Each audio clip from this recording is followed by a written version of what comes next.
सुप्रभात बच्चों। बच्चों, आप मेरी वीडियोस को शेयर, लाइक और सब्सक्राइब कर रहे हैं, मुझे बहुत अच्छा लग रहा है। इसी तरह से करते रहें।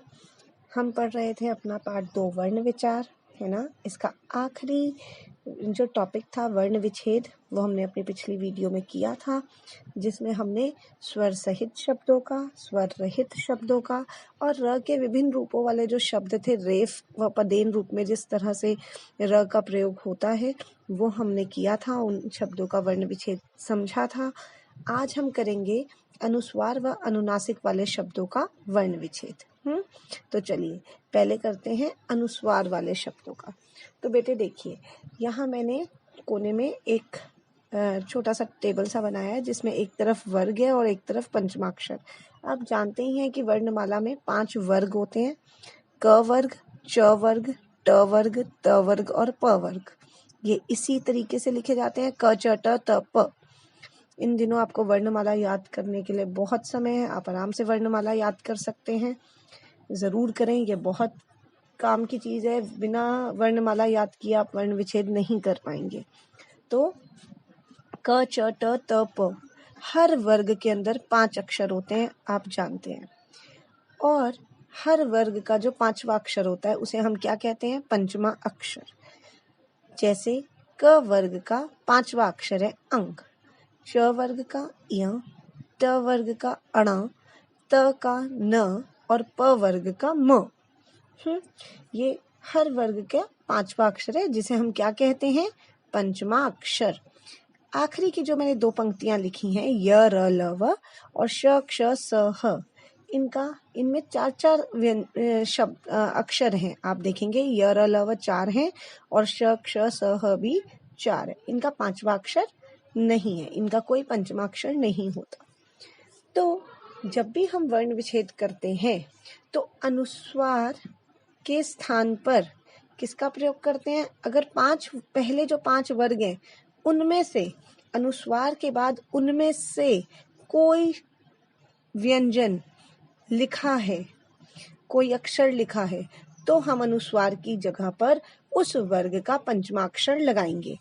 लेकिन अगर य र ल व या श क्ष स ह है तो हम क्या करेंगे? इनका तो पंचमाक्षर है नहीं, तो ऐसी स्थिति में अनुस्वार का ही प्रयोग करेंगे। तो आइए देखते हैं कुछ उदाहरण। जैसे पहला है गंगा, तो आप देखिए पहले ग ग अ ग, अब अनुस्वार है और अनुस्वार के बाद क्या दिया हुआ है? ग। तो हमें देखना है ग किस वर्ग में आता है, तो ग आता है क वर्ग में। तो क वर्ग का पंचमाक्षर क्या है? अंक। तो मैंने अनुस्वार की जगह क्या लगा दिया? अंक। उसके बाद ग और आ, फिर चंचल, पहले च लिखा, च और अ, च, फिर अनुस्वार है, तो अनुस्वार के बाद कौन सा व्यंजन दिया हुआ है? च किस वर्ग में आता है? दूसरे वर्ग में। तो दूसरे वर्ग का पंचमाक्षर क्या है? इया। तो मैं इस अनुस्वार के स्थान पर क्या लगाऊंगी? इया। और उसके बाद च अ ल अ लिख देंगे। फिर भूमंडल, तो भू भ उ भू, म अ म, फिर बिंदी दी हुई है, अनुस्वार दिया हुआ है। अब फिर देखिए आप, अनुस्वार के बाद कौन सा व्यंजन है? ड। ड किस वर्ग में आता है? ट वर्ग में। ट ठ ड, है ना। और इसका पंचमाक्षर क्या है? अण। तो अनुस्वार की जगह मैंने क्या लगा दिया? अण। फिर ड अ ल अ। ठीक। अगला शब्द है हमारा चंदन, तो च अ च, फिर हमारा अनुस्वार है। अनुस्वार के स्थान पर मैं क्या देखूंगी? पंचमाक्षर लगाऊंगी। लेकिन कौन सा? अनुस्वार के बाद कौन सा व्यंजन आ रहा है? द।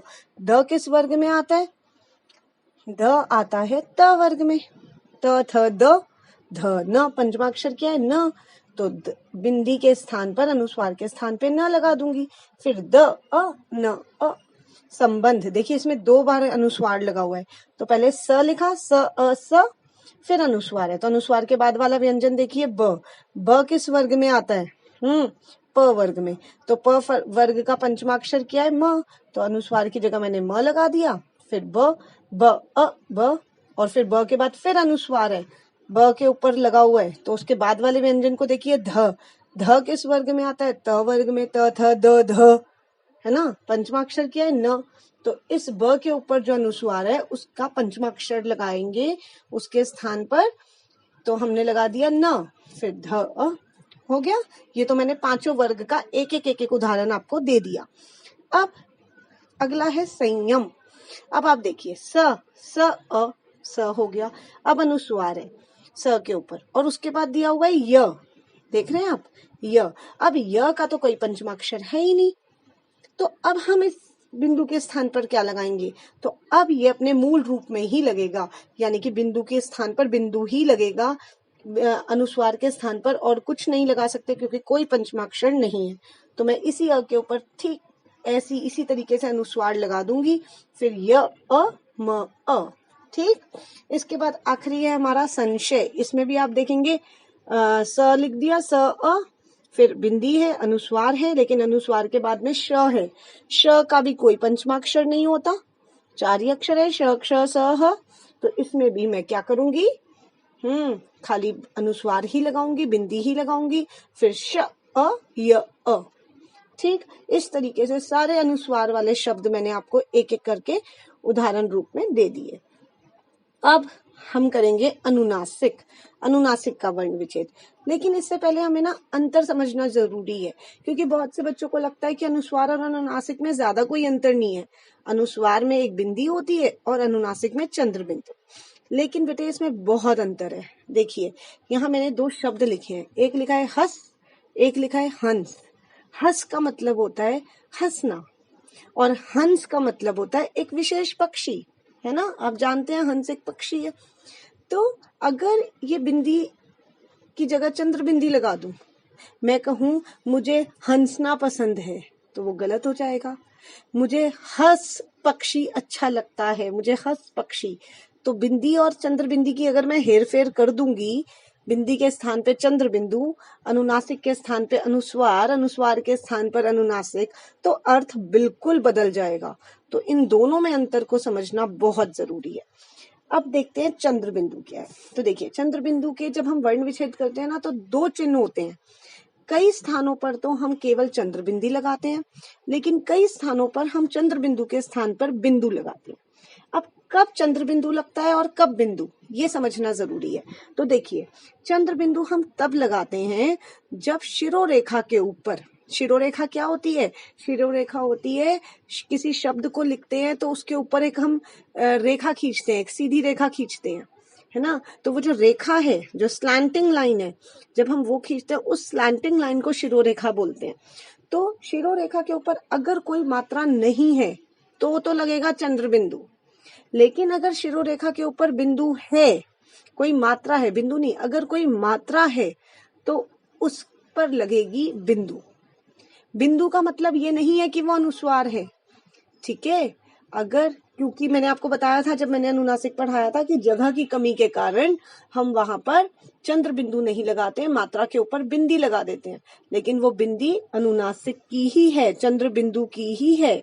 तो देखिए यहाँ लिखा है मैंने, जिन शब्दों में चंद्र बिंदु का साउंड है, आवाज है, ध्वनि है, लेकिन मात्रा शिरोरेखा के ऊपर दिखाई देती है, कोई मात्रा लगी होती है, ए की, ई की, ओ की, कोई मात्रा लगी होती है, तो वह चांद नहीं बनाते, चंद्र बिंदु नहीं बनाते, सिर्फ बिंदु लगाते हैं, सिर्फ बिंदु लगाएं। ठीक, तो देखिए जैसे मैं एक एग्जांपल आपको देती हूँ, चोंच। देखिए ये चोंच नहीं है, चोंच नहीं है, ये क्या है? चोच। यहाँ पर अनुनासिक की ध्वनि आ रही है, अनुस्वार की ध्वनि नहीं है, न की, अंग की ध्वनि नहीं है, चोंच, है ना। आप बोलेंगे आपको खुद पता चलेगा, यहाँ पे अनुनासिक है, चंद्र बिंदु है, इसीलिए। लेकिन आप देखिए ऊपर मात्रा भी लगी हुई है ओ की। अब मैं इसके साथ में अगर चंद्र बिंदु भी लगा दूं तो कितना कंजेस्टेड हो जाएगा, कितना दिखने में और लिखने में दिक्कत होगी। इसीलिए हम क्या करते हैं, चंद्र, क्योंकि ओ की मात्रा है तो साथ में चंद्र बिंदु के स्थान पर हम क्या करेंगे, केवल बिंदी लगा देंगे। ठीक, अब देखिए इस प्रकार यहाँ मैंने कुछ शब्द दिए हैं, में, मैं, नहीं, कहीं, हैं, इन सब पर बिंदी लगी हुई है। तो ऐसे शब्दों पर चाहे ई की हो, ए की हो, ठीक है, मात्रा हो, उस पर चंद्र बिंदी नहीं लगती। लाल रंग से जितने भी हैं वो गलत हैं, चंद्र बिंदी नहीं लगती, वो अनुनासिक ही हैं, मगर उनमें बिंदी लगाई जाती है जगह की कमी के कारण। ठीक, अब अतः हमें क्या समझ आया इस पूरे कंसेप्ट पे कि अगर आ की और ऊ की मात्रा हो, किसी शब्द पे आ की मात्रा हो, ऊ की मात्रा हो, तो ऐसे में तो ऊपर चंद्र बिंदु लगा दे, क्योंकि शिरोरेखा के ऊपर कोई मात्रा नहीं है। जैसे चांद, कांच, सांझ, ऐसे जो शब्द हैं उन पे तो चंद्र बिंदु लगाएं। लेकिन अगर ई, अ, ओ की मात्रा है तो ऐसे में शिरोरेखा के ऊपर क्यों की मात्रा है तो चंद्र बिंदु नहीं लगाएंगे। जैसे मैंने आपको कहा कि कहीं, नहीं, ऐसे जो शब्द हैं, ठीक है, उनमें मात्रा के ऊपर चंद्र बिंदी ना लगा के हम क्या लगाएंगे, बिंदी। अब देखिए कुछ शब्द देख लेते हैं। जैसे पहला शब्द है आंख। अब इसका वर्ण विच्छेद कैसे करेंगे, तो आ के ऊपर ही हम चंद्र बिंदी लगाएंगे, क्योंकि शिरोरेखा के ऊपर कोई मात्रा नहीं है। फिर ख और अ, ठीक इसी तरीके से सांप, स, आ के ऊपर ही चंद्र बिंदी, और उसके बाद प, अ। अब एक शब्द है मैंने लिखे पर ए की मात्रा पर ऊपर बिंदी लगी हुई है, तो हम इसको कैसे लिखेंगे, ल, इ, ख, ए। अब कई किताबों में आपको मिलेगा अलग से चंद्र बिंदी लगी होगी, ठीक है, ताकि आपको समझने में आसानी रहे कि ये अनुस्वार नहीं है, ये चंद्र बिंदी है। तो ए लिखकर और साथ में आप चंद्र बिंदी लगा देंगे शिरोरेखा के ऊपर। लेकिन इसको आप ऐसे भी लिख सकते हैं, ल, इ, ख, ए लिखकर उसी के ऊपर चंद्र बिंदी लगा देंगे। जैसे आंख में आपने आ के ऊपर ही लगा दिया, तो इसमें आप ए के ऊपर ही लगा देंगे, तो उसमें भी, उस स्थिति में भी ये गलत नहीं होगा। दोनों ही तरीके ठीक है। फिर चिड़ियों, च, इ, अणा, इ, य, ओ। अब ओ के ऊपर भी हम चंद्र बिंदी लगा के नहीं दिखाएंगे, हम केवल बिंदी ही लगा देंगे, ठीक। अब हमारा है गृह कार्य। मैंने कुछ आपको 10 शब्द दिए हैं कुल मिला के, तो ये आपको कॉपी में करने हैं। वर्ण विच्छेद करें। उजाला, मनुष्य, वक्ता, धार्मिक, ड्रम, ग्रहण, आंचल, चांदनी, हमें और नहीं। तो ये काम आपने अपनी कॉपियों में करना है। किसी भी तरीके की दिक्कत होगी तो आप कमेंट बॉक्स में